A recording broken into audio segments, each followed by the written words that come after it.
Chapter 3. Matter and Consciousness. The world consists of what is, or can be, known or perceived. There is no other world, obviously, that we know or can know anything about. But what is this act of knowing, which is so important? Every act of knowing involves three aspects, which we cannot avoid, and under which, by the present nature of our minds, we are forced to regard it. There is 1. The knower or perceiver, 2. The knowledge or perception, 3. The thing to be known or perceived. I say we cannot imagine the act of knowledge or perception except in this triple form. For the first analysis of the conception of knowledge implies and compels the thought of a knower, either oneself or someone else. If it is our own knowledge, then we cannot avoid the thought of self as the knower. If it is knowledge in some far planet, totally beyond our sphere, still we are forced to think of it as entertained by some being, be it beetle or angel, who is thus the knower. And without some knower, the conception of knowledge is, to us, meaningless. Similarly, the act of knowledge at first analysis yields a thing to be known. We cannot avoid thinking there is something of which we have the knowledge or perception. If an impression is made on our mind, the very word connotes, as Herbert Spencer says, something that impresses as well as something that is impressed. Or in other words, the modification of our mind, which we call knowledge, compels us to look for something which causes the modification. We are startled by a thunderclap. Instantly we ask, what is the thunder? What is behind it? We are told that it is Zeus, or God, or electricity. The answers do not bring us much further, but they indicate the conviction that there is, quote, something. This habit of the mind of positing a something behind and different from the knowledge itself may be foolish, but it is apparently quite inveterate and unavoidable.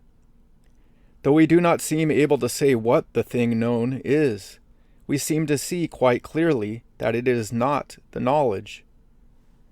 Here is a violet. The least thought shows us that the color of the flower is largely in our own sensations, the same of its odor.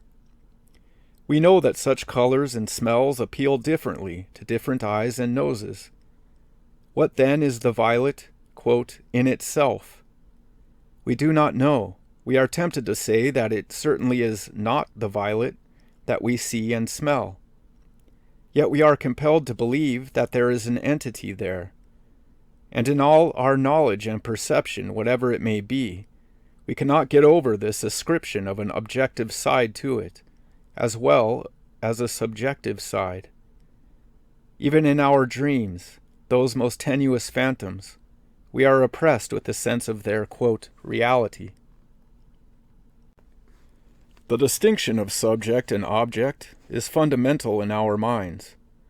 Practically all the philosophers agree in this, and there are not many things that they do agree about. All our knowledge implies and involves these two aspects. There is always an ego side to it, and always a non-ego side. Consciousness, to use the simile of Ferrier, is like a stick. It has two ends, and without the two ends we cannot imagine it. All knowledge, be it great or small, simple or complex, has two poles, the subject and the object.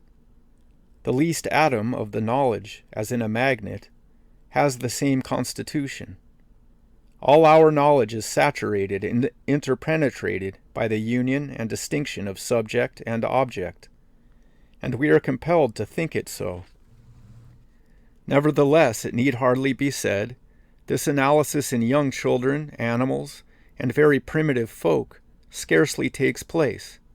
The knower, the knowledge, and the thing known are in experience undistinguished, darkly confused together, as it were one. The ego quite dim, only now and then, so to speak, suspected. The thing to be known and the knowledge frankly unseparated. This may be called the state of simple consciousness. Yet again, we, considering it, are compelled, if we believe there is knowledge, to believe also there is a knower and a known, an ego side and an object side, even though these sides in the simple consciousness have not yet become separated. Once then the nature of knowledge, as above indicated, is seized, many things easily follow. In the first place, it is obvious that matter per se, as an independent entity, supposed apart from some act of knowledge, is absolutely unknown to us. Matter, of course, is a general and in its way useful term for the supposed objective entity underlying phenomena and our sensations. I say that to figure this entity as independent and apart from mind is impossible.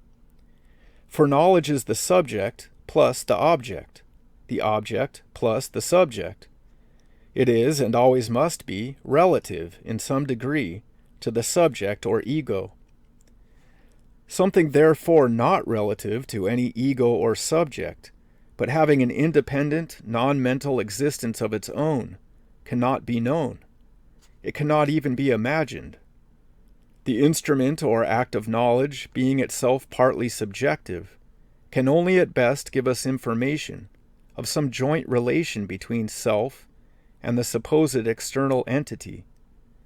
And if the, quote, thing outside can exist without relation to any self or ego, all knowledge is absolutely silent about it. If there is an objective and material, quote, violet, existing independent of any conscious mind, either its own or any other, we know and can know nothing whatever about it.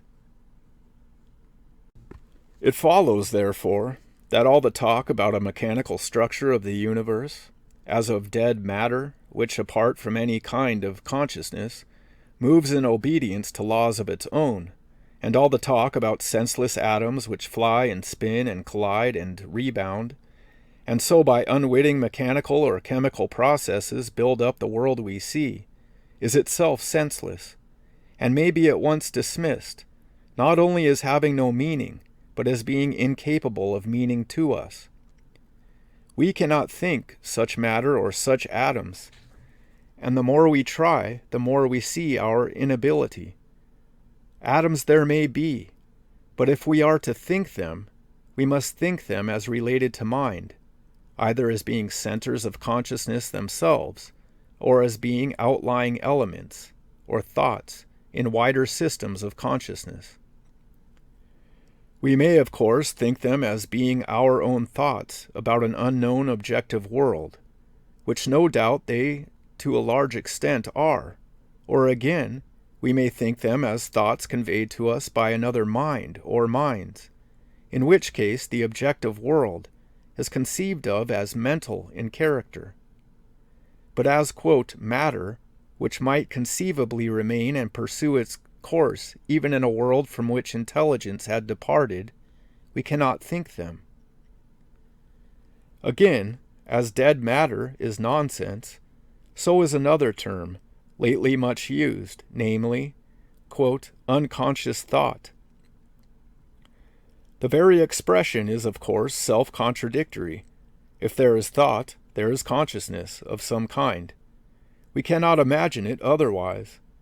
In strict language, the expression is nonsense, but loosely we know that it is used to indicate that in sleep and at other times, processes resembling thought seem to go on, either in portions of our minds or bodies or elsewhere, of which we have no consciousness or memory, but of which we use the results. Now of this there may be two interpretations. Either we may suppose conscious thought, or in a strict sense, conscious to our own or to some other self, to be really going on in the region indicated, or we may suppose, and this is the view I think most generally entertained, that non-conscious, cerebral, mechanical, and chemical changes are taking place, which simply turn out, at last, a result translatable, and so made use of, as conscious thought. Now the latter supposition we must dismiss, for we have already seen that non-conscious mechanical and chemical actions convey no meaning to our minds, and are really inconceivable. We are therefore compelled to adopt the former supposition, namely, that, quote, unconscious thought is really conscious thought of some kind, but inherent in or related to another self than our own. And anyhow, it is far simpler and more natural and intelligent to suppose this than to call in by way of explanation a mechanical non-conscious process which, when we come to look into it, proves meaningless and unimaginable to us, and therefore to be no explanation at all. In the third place, from the nature of knowledge it follows that, like matter, the ego, per se, as an independent entity, supposed apart from some act or possible act of knowledge, cannot be even conceived to exist. For the knower, the knowledge, and the known are one from the beginning. And though the one differentiates into three aspects, we cannot separate these aspects. The stick has two ends, but we cannot separate the end from the stick.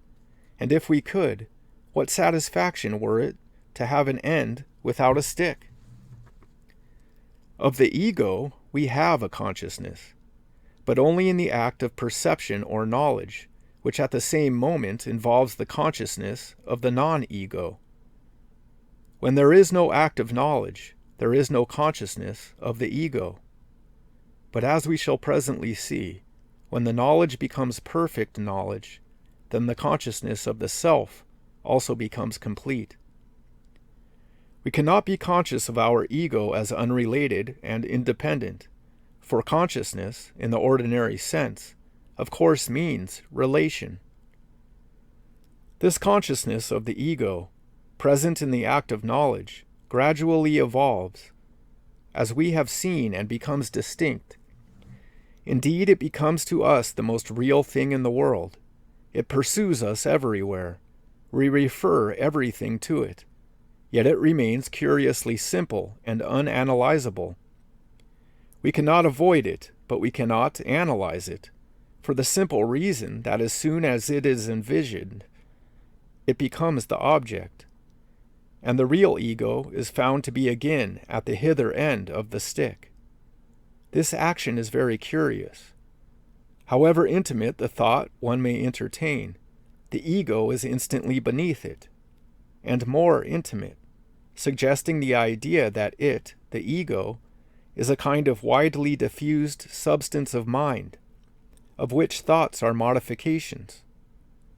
Indeed, the idea is suggested that possibly all egos are in essence the same, that they are portions or branches of one universal mind stuff, of which all thoughts and existence are modifications.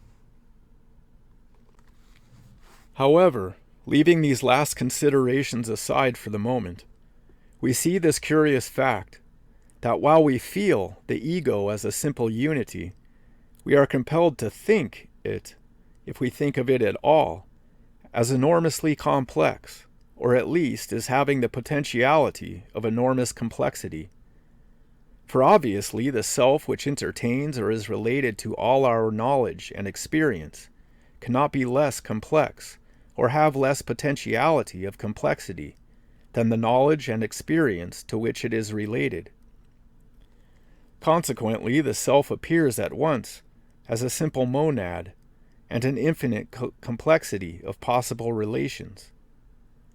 In the fourth place, having cleared the ground somewhat, the question arises, are we now in a position to get a clearer idea of the non-ego, or of matter? If we have some conception of the nature of the ego, as we are compelled to conceive it, does that throw any light on the nature of the non-ego?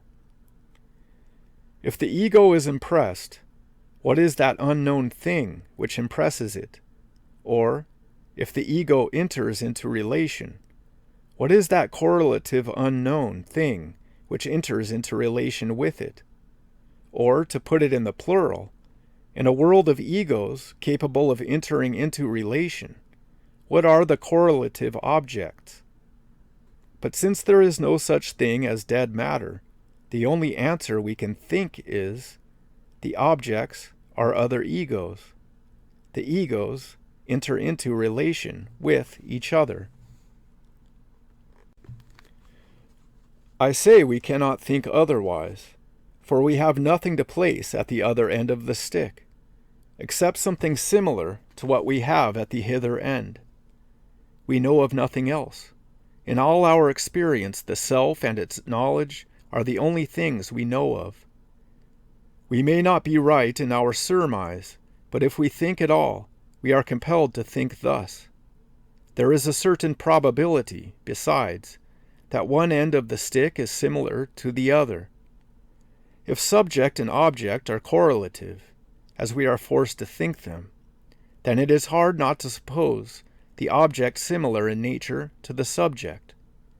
We conceive the subject as a self or intelligence which is one and yet infinitely complex, and it is difficult not to conceive of the correlated object or objects as one or many similar selves, one and yet infinitely complex. The kind of thing which physical science, along its own ways, is constantly searching for and assuming to exist. Thus, as in the last chapter, we arrive at the conclusion that knowledge, perception, consciousness are messages or modes of communication between various selves, words, as it were, by which intelligences come to expression and become known to each other and themselves. All nature, all the actual world, as known to us or any being, we have to conceive as the countless interchange of communication between countless selves. Or, if these selves are really identical, and the one ego underlies all thought and knowledge, then the subject and object are the same, and the world, the whole creation, is self-revealment. In these few remarks on matter and consciousness generally, I have endeavored to set out not so much what is, as what we are compelled to think, as this indeed seems the safer thing to do. How far what we are compelled to think may be taken as evidence of what is another question, which I will not tackle, but which the philosophers deal with. I will only quote the following remark of J.F. Ferrier's from the ontology section of his Institutes of Metaphysics. No existence at all can be conceived by any intelligence anterior to and aloof from knowledge. Knowledge of existence, the apprehension of oneself and other things, is alone true existence. This is itself the first, the bottom, the origin, and this is what all intelligence is prevented by the laws of reason from ever getting beyond or below.